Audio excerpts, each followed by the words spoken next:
একটা পিটিশন দিয়েছি যেন ওই সংশ্লিষ্ট যে মামলাটা আছে সেই মামলা সকল কাগজ যেন আমরা হাতে পাই। আমাদের এই অ্যাসোসিয়েশন পক্ষ থেকে আমরা 5 জন লয়ার আছি। 15 জন যে সেনা কর্মকর্তা, সেই 15 জন সেনা কর্মকর্তার মধ্যে 7 জন আছেন র্যাবে।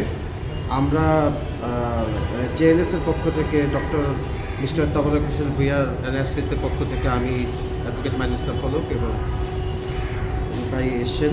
তো আমরা আজকে দিয়েছি 7 জনের পক্ষে ওকালতনামা দিয়েছি যারা র্যাবে কর্মরত ছিলেন। তারা হলেন কর্নেল আনোয়ার লতিফ,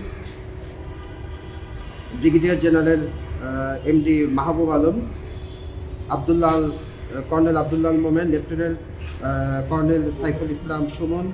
টানা তৃতীয়বার অর্জন করেছে দেশের সেরা সুপার ব্র্যান্ড স্বীকৃতি Bashundhara tissue. Colonel K M Azad, lieutenant colonel Sarwar Bin Kashem, brigadier general MD Jahangir Alam.